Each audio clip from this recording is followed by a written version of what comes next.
ಹರಿಃ ಓಂ ಶ್ರೀ ಗುರುಭ್ಯೋ ನಮಃ. ಆಪಾದಮೌಳಿಪರ್ಯಂತಂ ಗುರುಣಾಂ ಆಕೃತಿಂ ಸ್ಮರೇತ್ ತೇನ ವಿಘ್ನಾಃ ಪ್ರಣಶ್ಯಂತಿ ಸಿದ್ಧಂತಿ ಚ ಮನೋರಥಾಃ. ಶ್ರೀ ಗುರುಭ್ಯೋ ನಮಃ. ಪರಮಗುರುಭ್ಯೋ ನಮಃ. ಶ್ರೀಮದಾನಂದತೀರ್ಥ ಭಗವತ್ಪಾದಾಚಾರ್ಯ ಗುರುಭ್ಯೋ ನಮಃ. ಮನ್ಮನೋಭೀಷ್ಟವರದಂ ಸರ್ವಾಭೀಷ್ಟಫಲಪ್ರದಂ ಪುರಂದರಗುರುಂ ವಂದೇ ದಾಸಶ್ರೇಷ್ಠಂ ದಯಾನಿಧಿಂ. ವಿದ್ಯಾವಿನಯಸಂಪನ್ನಾನ್ ಶಾಂತಾದಿಗುಣಬೃಂಹಿತಾನ್ ಸಶಾಸ್ತ್ರಪ್ರವಚನಾಸಕ್ತಾನ್ ಎಲಮೆಲ್ಯಾರ್ಯಾನ್ ಗುರೂನ್ ಭಜೆ. ಪೃಥ್ವೀಮಂಡಲಮಧ್ಯಸ್ಯಾಃ ಪೂರ್ಣಬೋಧಮತಾನುಗಾಃ ವೈಷ್ಣವಾಃ ವಿಷ್ಣುಹೃದಯಾಃ ತಾನ್ ನಮಸ್ತೆ ಗುರುರ್ಮಮ. ಹರಿಃ ಓಂ. ಅನಂತಕೋಟಿ ಬ್ರಹ್ಮಾಂಡ ನಾಯಕ ರಮಾ ಬ್ರಹ್ಮ ರುದ್ರ ಇಂದ್ರಾದಿವಂದ್ಯ ಭಕ್ತವತ್ಸಲ ಭವರೋಗ ವೈದ್ಯ ಶರಣಾಗತ ವಜ್ರಪಂಜರ ಆಪದ್ಬಾಂಧವಾನಾಥ ಬಂಧೋ ನಿಮಿತ್ತ ಬಂಧೋ ಪತಿತ ಪಾವನ ಮಹಾರೋಗ ನಿವಾರಣ ಮಹಾದುರಿತ ನಿವಾರಣ ಮಹಾಭಯ ನಿವಾರಣ. 12ನೇದು ಶ್ರೀ ಪುರಂದರದಾಸರ ಗದ್ಯ ಪಾಠದಲ್ಲಿ ಮಹಾಭಯ ನಿವಾರಣ. ಹಿಂದೆ ಆಗಿದ್ದು ಮಹಾರೋಗ ನಿವಾರಣ ಮಹಾದುರಿತ ನಿವಾರಣ, ಈಗ ಮಹಾಭಯ ನಿವಾರಣ. ಮಹಾಭಯ ನಿವಾರಣ ಅಂದರೇನು? ನಾವು ಮೊದಲೇ ತಿಳ್ಕೊಳ್ಬೇಕು. ಮಹಾ ಅಭಯ ಪ್ರಾಪ್ತಿಗೋಸ್ಕರವಾಗಿ ಮಹಾಭಯವನ್ನು ನಿವಾರಣೆ ಮಾಡುತ್ತಾನೆ ಭಗವಂತ ಎಂಬುದನ್ನು ಮನಸ್ಸಲ್ಲಿ ಇಟ್ಟುಕೊಳ್ಬೇಕು. ಮಹತ್ತಾದ ಭಯ ಮಹಾಭಯ. ಇದನ್ನು ಬ್ರಹ್ಮದೇವರ ಆದಿ ಸೃಷ್ಟಿಯಲ್ಲಾಗಿರ್ತಕ್ಕಂಥದಲ್ಲಿ ಯಾವುದಾದ್ರೂ ಹೆಸರು, ಅದೇ ತಾಮಿಶ್ರ. ಇದು ಮನಸ್ಸಿಗೆ ಸಂಬಂಧಿಸಿದ್ದು. ಇದನ್ನು ಸಹ ಹಿಂದಿನ ವ್ಯಾಖ್ಯಾನದಲ್ಲಿ ಕೇಳಿದ್ದೇವೆ. ತಾಮಿಶ್ರ ಎಂಬತಕ್ಕಂಥದ್ದು ಏನು? ಕೇವಲ ದುಃಖವನ್ನು ಅನುಭವಿಸೋಕ್ಕೋಸ್ಕರವಾಗಿಯೇ ಇರತಕ್ಕಂಥ ಸೀಮಿತವಾದ ಒಂದು ಲೋಕ. ಇಲ್ಲಿ ಸಾತ್ವಿಕರು ಹೋಗ್ತಾರೇನು? ಹೋಗುತ್ತಾರೆ. ನಿತ್ಯ ನರಕಕ್ಕೆ ಮಾತ್ರ ಸಾತ್ವಿಕರು ಹೋಗುವುದಿಲ್ಲ ಹೊರತು ಅನಿತ್ಯ ನರಕಕ್ಕೂ ಸಾತ್ವಿಕರು ಹೋಗೇ ಹೋಗುತ್ತಾರೆ. ಎಲ್ಲ ಸಾತ್ವಿಕರು ಹೋಗ್ತಾರೆ ಎಂಬ ನಿಯಮ ಇಲ್ಲ, ಆದರೆ ಹೋಗುವುದಿಲ್ಲ ಎಂಬ ನಿಯಮವೂ ಇಲ್ಲ. ಏಕೆಂದರೆ ಸಾತ್ವಿಕರಲ್ಲೂ ಯೋಗ್ಯತೆ ಇದೆ, ಅವರಲ್ಲಿಯೂ ಪ್ರಾರಬ್ಧ ಕರ್ಮ ಎಂಬತಕ್ಕಂಥದ್ದು ಎಲ್ಲರ ಪ್ರಾರಬ್ಧ ಕರ್ಮವು ವಿವಿಧ ರೀತಿಯಲ್ಲಿ ಇದ್ದೇ ಇರುತ್ತದೆ. ಆದ್ದರಿಂದ ಅವರ ಕರ್ಮಾನುಷ್ಠಾನವಾಗಿ ಅನಿತ್ಯ ನರಕಗಳನ್ನು ಅವರು ಕಾಣಬೇಕಾಗಿ ಬರುತ್ತದೆ. ಆದ್ದರಿಂದ ಮಹಾ ಭಯ ನಿವಾರಣ. ವಿಷ್ಣು ಸಹಸ್ರನಾಮದಲ್ಲಿ ಭಯಕೃತ್ ಭಯನಾಶನ ಅಂತ ಹೇಳಿದಾಗ ಅದು ಎಲ್ಲ ಜೀವರಿಗೂ ನಾವು ತಿಳ್ಕೊಳ್ಬೇಕು. ಸೊ ಆಗ ಭಯಕೃತ್ ಅಂತ ಹೇಳಿದಾಗ ನರಕ ದರ್ಶನ ಅಂತ ಸ್ಪಷ್ಟವಾಗಿ ನಾವು ಹೇಳಲೇಬೇಕು. ಭಯಕೃತ್ ಭಯ ನಿವಾರಣ ಅಂತ ಹೇಳಿ ಅದರಿಂದ ಅನಿತ್ಯವಾದದ್ದು ನಿವಾರಣೆ ಆಗೋದ್ರಿಂದ ನಿತ್ಯವಾದ ನರಕ ಅಲ್ಲ ಎಂಬತಕ್ಕಂಥದ್ದನ್ನು ಸಹ ನಾವು ಅದೇ ಶಬ್ದದಿಂದ ತಿಳ್ಕೊಳ್ಬಹುದು. ಅನೇಕ ದುರಿತಗಳು ಒಂದರ ಹಿಂದೆ ಇನ್ನೊಂದು ಸರಿಯುತ್ತಾ ಮನಸ್ಸಿನಲ್ಲಿ ಭಯವನ್ನೇ ಹುಟ್ಟಿಸುತ್ತದೆ. ನೋಡಿ, ಎಷ್ಟೋ ಜನ ಮನಸ್ಸಿನಲ್ಲಿ ಯಾವಾಗಲೂ ಒಂಥರ ಧೂಳ, ಭಾರೀ ಕೆಟ್ಟ ಆಲೋಚನೆಗಳೇ ಮನಸ್ಸಿನಲ್ಲಿ ಬರುತ್ತೆ. ಪ್ರತಿ ಕ್ಷಣದಲ್ಲೂ ಹಿಂಸೆ, ಮರಣ ಸೂಚನ ಶಬ್ದಗಳು, ಆಕ್ರಂದನ ಮತ್ತು ವಿವಿಧ ರೀತಿಯಲ್ಲಿ ಹಿಂಸಾದಾಯಕವಾದ ಶಬ್ದಗಳನ್ನೇ, ಚಿತ್ರಗಳನ್ನೇ, ಸ್ಪರ್ಶಗಳನ್ನೇ ಅವರನ್ನು ನೋಡ್ತಾ ಇರ್ತಾರೆ. ಯಾಕೆ ಅಂದರೆ ಇದರ ಅರ್ಥ ಇದಕ್ಕೆ ಮಹಾಭಯ. ಯಾವುದೋ ಒಂದು ಭಯ, ಒಂದು ಹಾವನ್ನು ಕಂಡವು, ಒಂದು ಕ್ಷಣದಲ್ಲಿ ಅದು ಸರಿದು ಹೋದ ತಕ್ಷಣ ಭಯವು ಹೊರಟೋಯ್ತು, ಹಾವಿನ ಜೊತೆಲಿ ಹೊರಟೋಯ್ತು. ಆದರೆ ಮಹಾಭಯ ಅನ್ನೋದು ಹಾಗಲ್ಲ. ಒಂದು ಭಯದ ಹಿಂದೆ ಇನ್ನೊಂದು ಭಯ ಕಾದಿರುತ್ತೆ. ಆದ್ರಿಂದ 5 ನಿಮಿಷದಲ್ಲಿ 100 ಭಯಗಳು ಬರುತ್ತೆ. ಒಂದರ ಹಿಂದೆ ರೈಲು ಗಾಡಿಯಂತೆ. ಹೀಗೆ 5 ನಿಮಿಷದಲ್ಲಿ 100 ಭಯವನ್ನು ನೋಡದಂತೆ 1 ಗಂಟೆಯಲ್ಲಿ ಎಷ್ಟು ಸಹಸ್ರ ನೋಡಬಹುದು. ಇದು ಒಂದು ದಿನದ ಮಾತಲ್ಲ, ಅವರು ಹುಟ್ಟಿನಿಂದ ಸಾಯುವ ತನಕ ಇರತಕ್ಕಂಥ ಮಾತು. ಇದು ಎಂತಹ ವ್ಯಕ್ತಿಗಳಿರ್ತಾರೆ? ನಾವು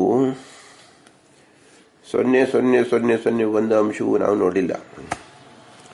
ಜೀವರ ಅಂತರಂಗವನ್ನು ಕೇವಲ ದೇವತೆಗಳು ಮತ್ತು ಭಗವಂತರಿಗೆ ಮಾತ್ರ ಸ್ಪಷ್ಟವಾಗಿರ್ತಕ್ಕಂಥದ್ದು.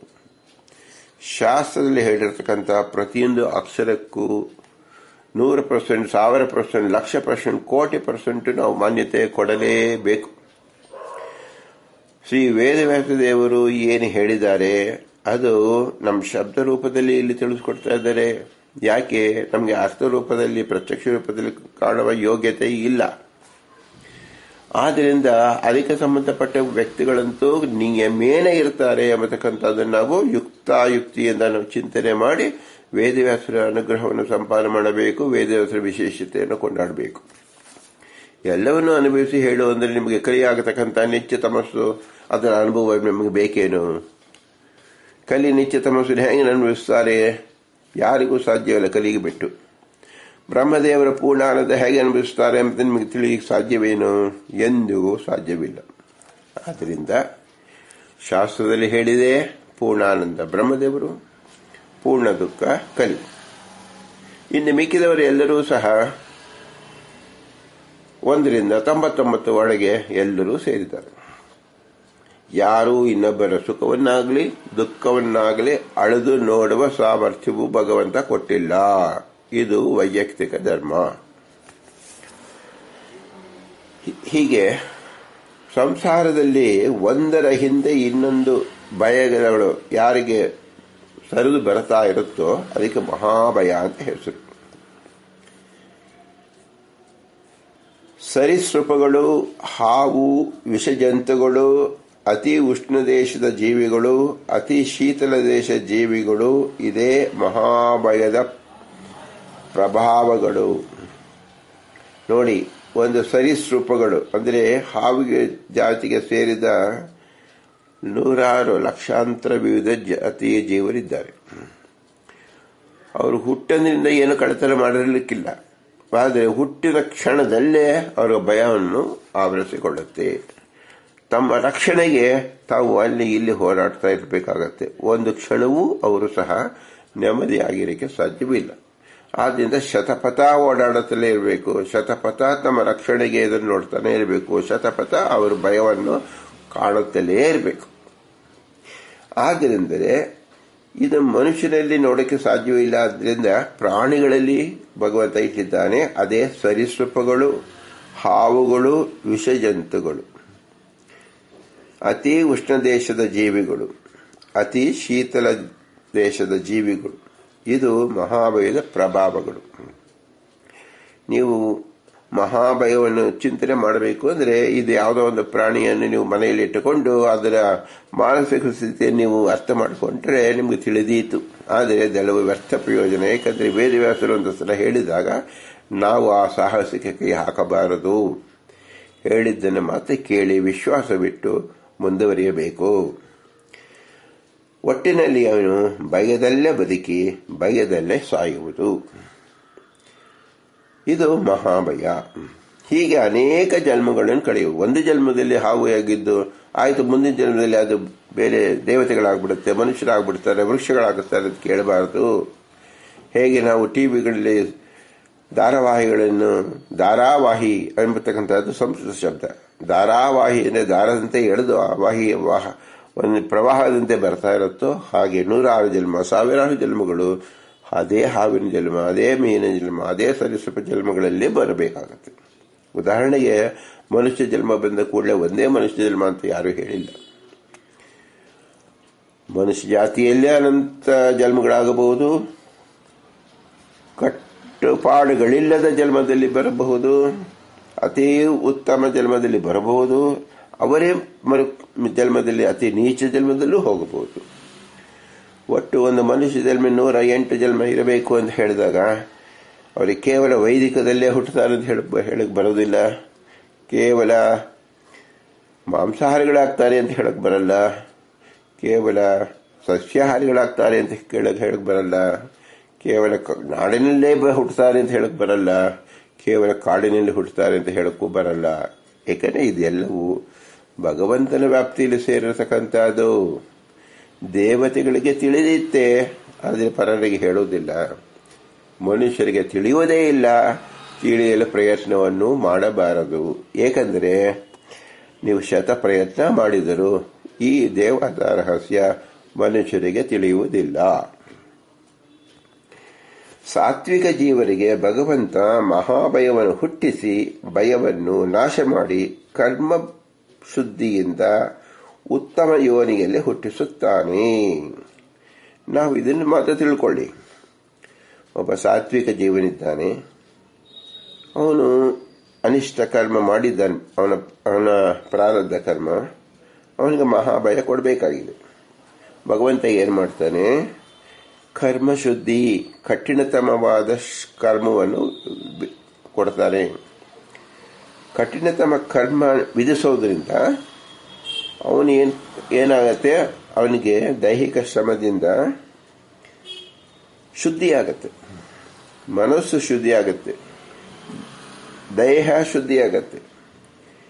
ಈ ಕಾರಣದಿಂದ ಅವನು ಉತ್ತಮ ಯೋನಿಯಲ್ಲಿ ಹುಟ್ಟಿಸುತ್ತಾನೆ. ಗೋದಾನ ಮಾಡಿದವನಿಗೆ ಗೋಕ್ಷೀರಪಾನವೇ ಸಾಕ್ಷಿ ಎಂಬಂತೆ ರಾಜಸ ತಾಮಸ ಜೀವರಿಗೆ ತಮ್ಮ ನಿತ್ಯ ಸಂಸಾರವತ್ತ ನಿರಿಯ ಲೋಕಕ್ಕೆ ಒಳಪಡಿಸುತ್ತಾನೆ. ಇದು ದೇವತಾ ವ್ಯಾಪಾರ. ಮತ್ತೆ ಮತ್ತೆ ನಾವು ಇದನ್ನು ಚೆನ್ನಾಗಿ ಗಮನವಿಟ್ಟು ಕೇಳಬೇಕು. ಇದು ದೇವತಾ ವ್ಯಾಪಾರ ಮತ್ತು ದೇವತಾ ರಹಸ್ಯ. ಹಾಗಾದರೆ ಪುರಂದರದಾಸರು ಯಾಕೆ ಹೇಳ್ತಾ ಇದ್ದಾರೆ? ಪುರಂದರದಾಸರು ಹೇಳ್ತಾ ಇರೋದು, ಜೀವರಲ್ಲಿ 3 ವಿಧ ಇದೆ. ಸಾತ್ವಿಕ ಜೀವರಿದ್ದಾರೆ, ರಾಜಸ ಜೀವರಿದ್ದಾರೆ ಮತ್ತು ತಾಮಸ ಜೀವರಿದ್ದಾರೆ. ಅವರು ಎಲ್ಲೋ ಆಕಾಶ ಲೋಕದಲ್ಲಿ ಒಬ್ಬರು, ಭೂಲೋಕದಲ್ಲಿ ಒಬ್ಬರು, ಪಾತಾಳ ಲೋಕದಲ್ಲಿ ಒಬ್ಬರು ಅಂತಿಲ್ಲ. ಪ್ರತಿ ಮನೆಯಲ್ಲಿ ಅಣ್ಣ ತಮ್ಮಂದಿರಾಗಿ, ಅಕ್ಕ ತಂಗಿಯರಾಗಿ, ತಂದೆ ಮಕ್ಕಳಾಗಿ, ತಾಯಿ ಮಕ್ಕಳಾಗಿ, ಸಹೋದರನಾಗಿ ಇರಬಹುದು. ಯಾರಿಗೆ ಇರ್ತಾರೆ ಎಂಬತಕ್ಕಂಥದ್ದನ್ನು ಮಾತ್ರ ಪರೀಕ್ಷೆಯಲ್ಲಿ ಫಲಿತಾಂಶ ಹೇಗೆ ಕಾದಿರಿಸಲಾಗಿದೆ ಅಂತ ಹೇಳ್ತಾರೋ ಹಾಗೆ ಅದನ್ನು ಪ್ರದರ್ಶನವನ್ನು ಮಾಡೋದಿಲ್ಲ. ಆದರೆ ಎಲ್ಲರೂ ನಮ್ಮ ಸಹವರ್ತಿಗಳಾಗಿಯೇ ಇಲ್ಲಿ ಸೇರಿಸುತ್ತಾರೆ ಲೋಕದಲ್ಲಿ.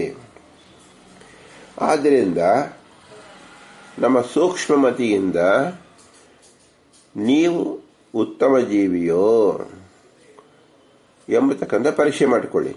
ರಾಜಸ ಜೀವಿಗೆ ಈ ಚಿಂತನೆ ಬರುವುದಿಲ್ಲ, ತಾಮಸ ಜೀವಿಯರಿಗಂತೂ ಈ ಚಿಂತನೆ ಮಾಡಬೇಕೆಂಬ ಬುದ್ಧಿಯೂ ಬರುವುದಿಲ್ಲ.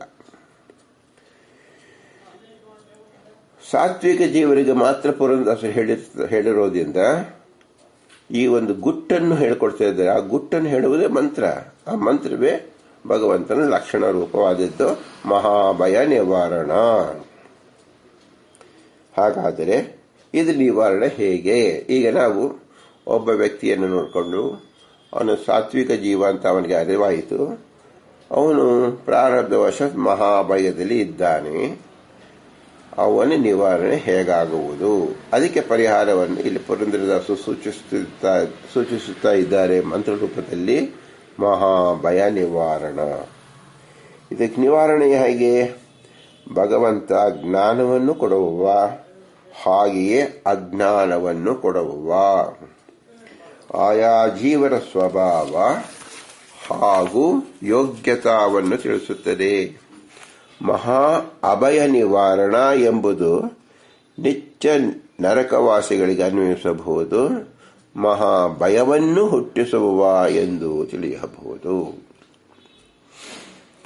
ಭಗವಂತನೇ ಕಳ್ಳನ ವೇಷವನ್ನು ಹಾಕಬಹುದು, ಭಗವಂತನೇ ರಾಜನ ವೇಷವನ್ನು ಹಾಕಬಹುದು. ಹಾಕಿ ಆಯಾ ಜೀವರಿಗೆ ಕಳ್ಳರಿಂದ ಬರತಕ್ಕಂತಹ ಭಯವನ್ನು ಸೂಚಿಸಬಹುದು, ರಾಜನಿಂದ ಬಯತಕ್ಕಂತಹ ಭಯವನ್ನು ಸೂಚಿಸಬಹುದು. ಸಜ್ಜನರಿಗೆ ಭಯವನ್ನು ಹುಟ್ಟಿಸುವ, ದುರ್ಜನರಿಗೆ ಭಗವಂತನೇ ಮಹಾಭಯ ನೀವ. ಅಂದರೆ ಅತಿ ಭಯಂಕರ ಭಯವನ್ನು ದುರ್ಜನರಿಗೆ ಕೊಡುವ, ಸಜ್ಜನರಿಗೆ ಭಯವನ್ನು ಹುಟ್ಟಿಸುವ, ದುರ್ಜನರಿಗೆ ಭಗವಂತನೇ ಮಹಾಭಯ ನೀವ. ಅಂದರೆ ಅತಿ ಭಯಂಕರ ಭಯವನ್ನು ದುರ್ಜನರಿಗೆ ಕೊಡುವವ. ಅದು ಹೇಗೆ ಕೊಡುವವನೆಂದರೆ ಅರಣ. ನಿವಾರಣದಲ್ಲಿ ಅರಣ ಇದೆ, ಅಲ್ಲಿ ರಣ ಅಂತಕ್ಕಂಥದ್ದಿದೆ. ರಣ ಅಂದರೆ ರಣರಂಗದಲ್ಲಿ ಸೋಲಿನಿಂದ, ಸಾವಿನಿಂದ, ಹೀಗೆ ವಿವಿಧ ದೈಹಿಕ ಹಾಗೂ ಮಾನಸಿಕ ವೇದನೆಗಳ ಮೂಲಕ ಭಯ ಹುಟ್ಟಿಸುವಂತೆ ರಣವನ್ನು ನಡೆಸದೆ ರಣ ಭಯವನ್ನು ಕೊಡುವವ ಅರಣ. ಅದೇ ಮಹಾಭಯ ನೀವ ಅರಣ. ಹೀಗೆ ಪದಗಳಿಂದ ವಿಷ್ಣು ಪ್ರಿಯಕರವಾದ ಅರ್ಥವನ್ನು ಗ್ರಹಿಸಬಹುದಾಗಿದೆ. ಇದೆಲ್ಲವೂ ಎಲ್ಲಿದೆ ಅಂದರೆ 18 ಪುರಾಣಗಳು ನೀವು ವಿಸ್ತಾರವಾಗಿ ಓದಿದರೆ, ಈ ಹಿನ್ನೆಲೆಯಲ್ಲಿ ಓದಿದರೆ, ಮಾಸಿಕ ಮಹಾತ್ಮಗಳಲ್ಲಿ ನೀವು ಕೇಳಿದರೆ ಈ ಎಲ್ಲ ಜೀವನ ಪ್ರದರ್ಶನವನ್ನು ಶ್ರೀ ವೇದವ್ಯಾಸದೇವರು ಬೇರೆ ಬೇರೆ ಋಷಿಗಳಿಂದ, ಬೇರೆ ಬೇರೆ ದೇವತೆಗಳಿಂದ ಹೇಳಿಸಿಬಿಟ್ಟಿದ್ದಾರೆ. 18 ಪುರಾಣಗಳಲ್ಲಿ ಶ್ರೀ ವೇದವ್ಯಾಸದೇವರು ಉದಾಹರಣೆ ಹಾಗೂ ಕಥಾಮಾಲಿಕೆ ಹಾಗೂ ನಿಯತ ವ್ಯಕ್ತಿಗಳ ಚಿತ್ರಗಳಿಂದ ತೋರಿಸಿಕೊಟ್ಟಿದ್ದಾರೆ. ದಾಸರು ಅವೆಲ್ಲವನ್ನು ಇಲ್ಲಿ ಸೂಚಿಸಿದ್ದಾರೆ. ನೋಡಿ, ನಮಗಾಗಿ ದೇವಲೋಕದಲ್ಲಿ ಲಭ್ಯವಾಗಿರತಕ್ಕಂಥ ಅಮೂಲ್ಯವಾದ ಗ್ರಂಥಗಳನ್ನೂ ಆಧರಿಸಿ ಪುರಂದರದಾಸರು ತಮ್ಮ ದಿವ್ಯ ಜ್ಞಾನದಿಂದ ಈ ಮಹಾಮಂತ್ರವನ್ನು ನಮಗೆ ಉಪದೇಶ ಮಾಡಿದ್ದಾರೆ. ಮಹಾಭಯ ನಿವಾರಣ. ಹೀಗೆ ಇಲ್ಲಿ ಮಹಾಶಬ್ದದಿಂದ ಜೀವತ್ರೈವಿಧ್ಯರ ಉಪಾಸನಾ ಕ್ರಮವನ್ನು ಸೂಚಿಸಂತೆ ಆಯಿತು. ಇದು ನಮ್ಮಲ್ಲಿ ಪ್ರತಿದಿನವೂ ಪರೀಕ್ಷಿಸಿಕೊಳ್ಳಲು ತಿಳಿಸಿರುತ್ತಾರೆ. ಇದು ಆತ್ಮ ಸಂಶೋಧನೆ ರೂಪ. ಅಂದರೆ ಇದೇ ರೀತಿಯಲ್ಲಿ ಒಂದು ಮದ್ದು ಕೊಟ್ಟಾಗ ನಿಮಗೆ ಹೇಗೆ ಪಥ್ಯವನ್ನು ಕೊಡ್ತಾರೋ, ಆ ಪಥ್ಯದ ರೂಪದಲ್ಲಿ ಭಗವಂತನ ಗುಣವನ್ನೂ ಸೇರಿಸಿ ಭಗವಂತನ ಗುಣವನ್ನು ಹೇಳೋ ರೀತಿಯಲ್ಲಿ ಪಥ್ಯವನ್ನು ಶ್ರೀ ಪುರಂದರದಾಸರು ನಮಗೆ ಪಾಲಿಸಿದ್ದಾರೆ. ಆದ್ದರಿಂದ ಶ್ರೀ ಗುರುಭ್ಯೋ ನಮಃ ಅಂತ ಹೇಳಿ ಪುರಂದರದಾಸರ ಚರಣ ಕಮಲಗಳಿಗೆ ನಮಸ್ಕಾರ ಮಾಡಿ ಭೂಯಿಷ್ಠಾಂತೆ ಉಕ್ತಿಂ ವಿಧೇಮ ಎಂದು ಅವರ ಚರಣ ಪಾದಗಳನ್ನು ಗಟ್ಟಿಯಾಗಿ ಹಿಡಿದು ನಮಸ್ಕರಿಸೋಣ. ಭಾರತೀಯ ರಮಣ ಮುಖ್ಯ ಪ್ರಾಣ ಅಂತರ್ಗತ ಶ್ರೀಕೃಷ್ಣಾರ್ಪಣಮಸ್ತು. ಹರಿ ಓಂ, ಹರಿ ಓಂ, ಹರಿ ಓಂ, ಹರಿ